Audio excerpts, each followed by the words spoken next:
Hi guys, good morning. So today, it's a hard decision pero kinakailangan ko na talagang panindigan. Magpapasa na ako ngayon ng resignation. So effective 2 weeks starting today.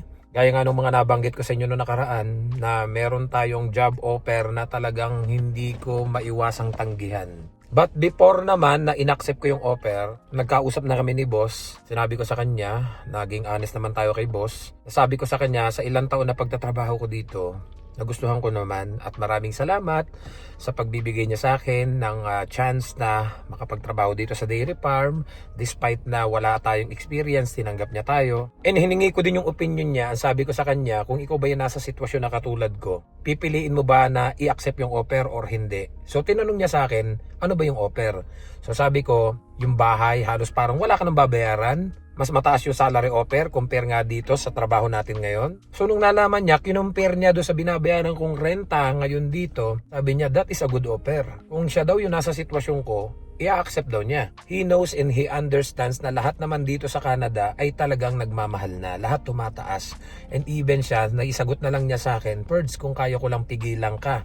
Kung may magagawa lang ako para ibigay yung ganyang klase ng offer, gagawin ko. You've been a good employee since day one. Natouch naman ako doon sa sinabi niyang yun. Kasi sa totoo lang alam nyo naman na marami na kaming ups and downs dito, even si boss. Alam nyo naman yung mga hinaing namin dito doon sa matatagal na nating followers, yung mga pinagdaanan namin, yung hirap, pagod, puyat, hindi na halos kami natutulog, 150 hours, 160 hours, mga oras namin hindi nababayaran. At kung natatandaan nyo, way back 2024, magko-close na tong company, halos nag-alisan na yung iba pero di namin siya iniwan, nag-stay pa rin kami sa kanya and nagpasalamat naman siya sa amin. But this time is a different story. Kasi nga, may magandang offer tayo na talaga ang hirap i-resist.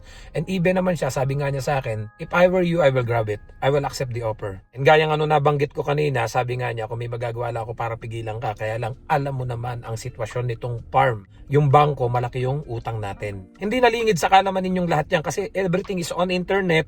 Nakalagay naman po diyan yung company namin, yung mga pinagdaan ng sitwasyon, yung kanilang pinagdadaan ng financial problem. Naalala ko nga nung minsan na Marshall do, ito si George sa Costco, may na-meet siyang isang tao na asagot sa kanya, kasi suot niya yung aming hoodie, which is nakalagay yung company. So may nagtanong sa kanya, diyan ka pala nagwo-work. Yan kasi yung nabasa ko sa internet na may pinagdadaan ng financial issues na malaki yung utang sa bangko, ganan. So alam naman lahat halos, hindi naman lingid sa inyong kaalaman. Nabanggit ko na rin to ng mga nakaraan na sabi ko nga sa inyo, we are not sure until when kami dito magtatrabaho. Kasi nga sa laki ng utang nito sa bangko ay hindi namin alam kung hanggang kailan kami dito. Baka isang araw magulat kami, sabihin na naman yung sinabi ng 2024 na you need to find a job. And lately marami din kasi akong na-realize since nung dumating yung family ko, talagang halos half of your salary is napupunta na lang sa renta. So sabi nga niya sa akin kung may magagawa lang ako first, kasi sa totoo lang, di ba, napangukuhan din ako ni boss ng bahay, which is nabanggit niya sa akin kung magkano yung magagastos niya doon sa paggawa ng bahay, which is ayoko naman na gumastos siya ng ganong kalaking halaga. Sabi ko nga sa kanya, no, I don't want you to spend that much. Kasi nga malaki yung gagastusin niya doon sa pagpapagawa ng extra bahay para sa akin, para sa family ko. Pero ang offer niyang yun is hindi kagaya ng offer nitong isa na halos wala na akong babayarang renta. Yun sa kanya, siguro half ng renta. For example, dito 1,800 binabayaran ko, baka ibigay niya ng 1,000. So may babayaran pa rin ako. Yun nga lang, kinakailangan ko talagang mag back to zero. Unlike dito, nung nakwento ko nga kina Herbert, kina Alan, sabi nga nila sa akin, check mo. Baka naman talaga maganda yung offer, i-check mo yung workplace, i-survey mo. Sabi nga, kasi wala na talaga sana akong planong puntahan. Binaliwala ko na, pero kinokontak pa rin nila ako. So sabi nga nila, Herbert, wala namang mawala, pasyalan mo. Then mamasyal na rin kayo doon sa lugar. Kasi sabi nga nila, Herbert, sa akin, kasi dito, kaya nag-stay kami, kahit pikit ka, magagawa mo yung trabaho, which is totoo naman. Ako yung pumapasok dito na parang alam nyo, totoo yung sinabi ni Herbert, kahit nakapikit, matatapos mo yung trabaho kasi gamay mo na eh. Kumbaga para sa amin, ito yung comfort zone na namin. Pero sabi nga ng karamihan, comfort zone na walang comfort. Kasi nagtatrabaho ka, natatapos mo nga ng madali, parang easy-easy na lang, nakakapag-cellphone ka pa habang nasa work. Pero pagdating sa sahuran, yun nga, lahat ng sahod mo mapupunta na sa mga bills, sa bahay, halos paycheck to paycheck na talaga. Kaya nung pinakinggan ko lahat ng sinabi sa akin ng employer, nung nakausap ko ng personal, itinor nila kami doon sa farm, even yung family ko, nakita ko yung bahay, ang laki, yun yung magiging accommodation namin, which is halos wala ka nang binabayaran sa bahay, at ang isa pa, mas mataas yung salary offer. At ang kagandahan pa nun, yung tulog ko sa gabi is tuloy-tuloy na. Kasi yung schedule niya is 5 a.m. to 5 p.m. Kung halimbawa may lakad daw ako, pwede daw akong magsabi sa kanila kung mag-out ako ng maaga. Kung yung schedule ng day off ko, pwede daw nilang i-adjust. Napakadaling kausap. Hindi ko na lang ma-explain sa inyo yung nararamdaman ko nung time na kausap ko sila. Kasi even yung family ko, kausap din nila, magkakaharap kami. Even yung mag-asawa na may-ari ng farm, kausap din yung family ko. So, ang ganda ng usapan namin, ang ganda ng deal namin. And even now, kausap ko sila, sabi ko, right now, papunta na ako sa farm para mag-submit ng resignation. So, update ko na lang kayo guys maya-maya kasi mag-i-start na silang mag-milking. Pupuntahan ko lang si boss, ipiprint ko lang yung resignation ko. And then, isasubmit ko na, update ko na lang kayo mamaya kung ano na pag-usapan namin.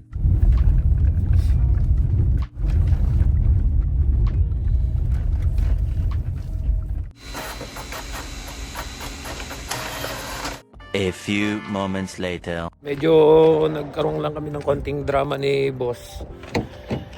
Ay.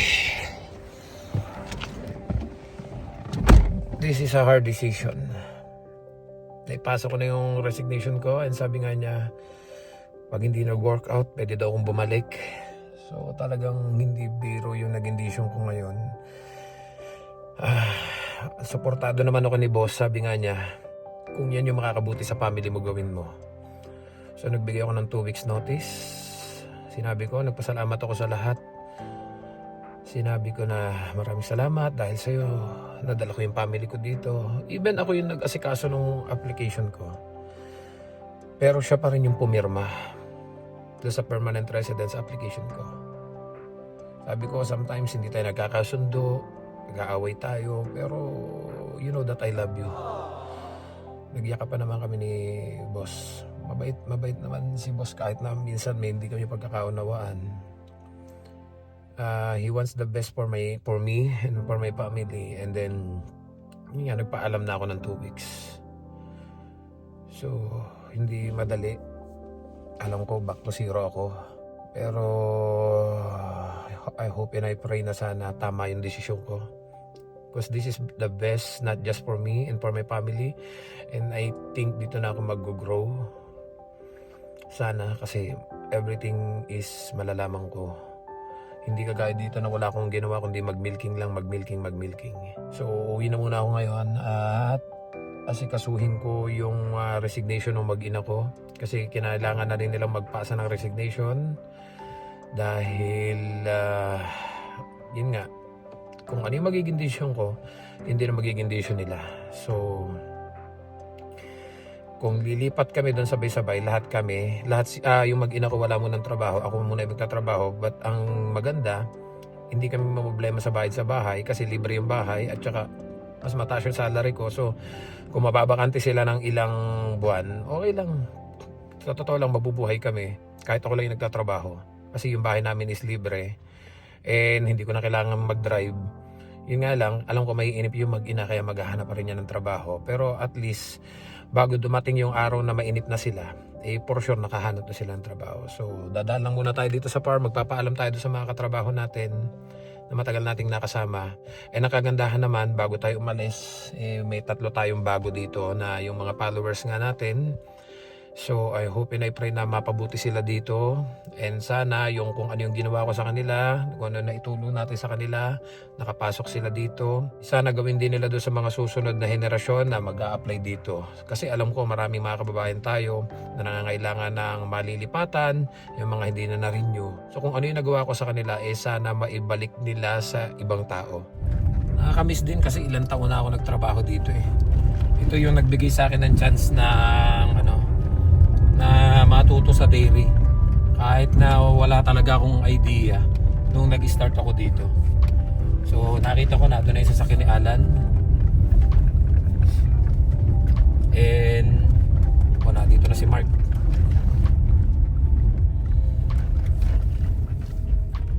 So yun na nga guys, nagkapaalaman lang kami dito. Nakakwento ko na sa kanila na yun nga, tayo ay nagpaalam na kay boss.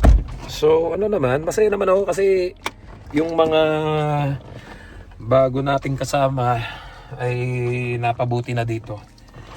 And pinagpe-pray ko na sana maging maayos sila. Kasi yun din yung sitwasyon ko dati, yung pinagdaanan ko na. nangangamba sa status, ganan. So, medyo lumog-luwag na yung pakiramdam ko ngayon. Na alam niyo yung naano ko na, nailabas ko na kay boss. So ngayon tatawagan ko lang yung employer para inform na nakapag-resign na ako. Aalis na sana ako kaya lang dumating pa si Alan, nakipagkwentuhan pa.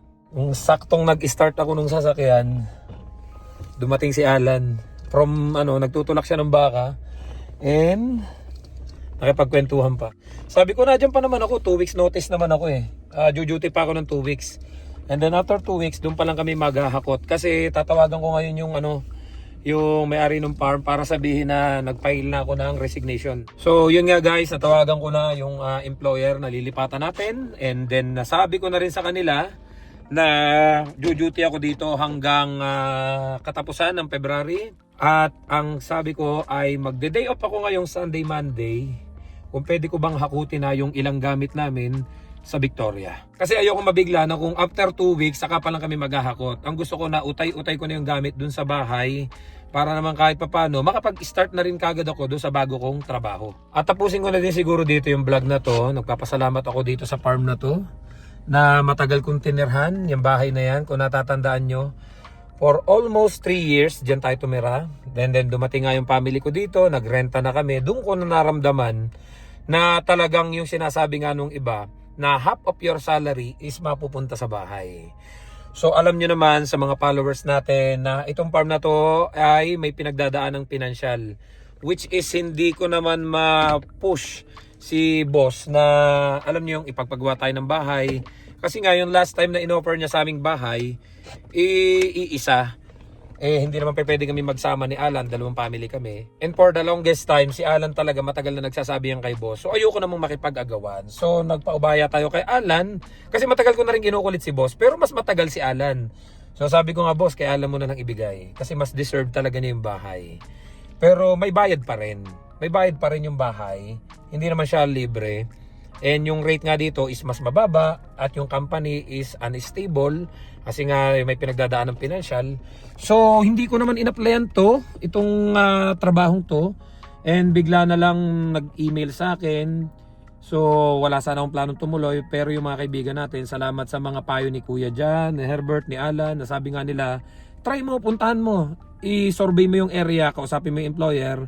So pagpunta nga namin doon, ang ganda naman ng offer, ang ganda na napag-usapan, ang ganda ng bahay, malaki, wala kang babayaran na halos, libre na halos 200 lang, that is for property tax, hindi yun para dun sa hindi para yun sa renta. So pinagbabayad kami ng 100 per 2 weeks, so total of 200 the whole month. So may plano din siya na parang ilibre na. Baka sa mga susunod na buwan or taon, I don't know, even yung wifi baka ilibre na, kasi sa pag-uusap namin ramdam ko parang gusto na nilang ilibre. Siguro pakikiramdaman pa nila ako kung tatagal ako dun sa trabaho. So hindi po madaling decision to para sa akin dahil mahabang panahon dito umiikot yung mundo ko, and then biglang magbabago, back to zero tayo ngayon, at even family ko kinakailangang mag-resign. Magsisimula kami doon sa panibagong buhay namin. Ako lang muna may trabaho habang yung mag-ina ko, naka-adjust na kasi sila dito. Yung misis ko may trabaho na sa senior care, yung anak ko sa Boston Pizza.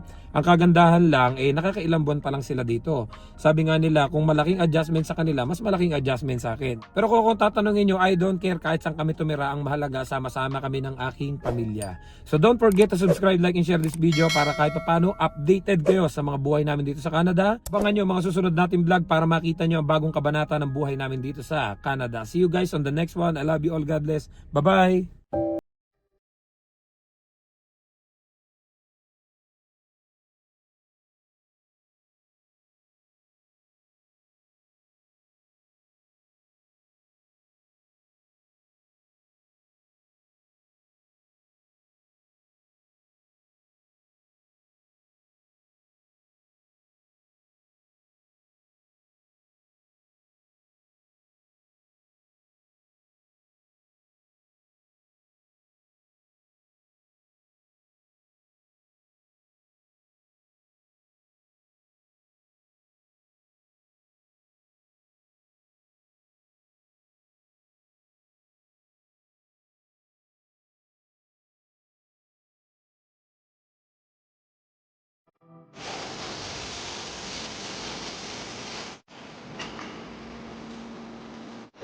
This is my boss.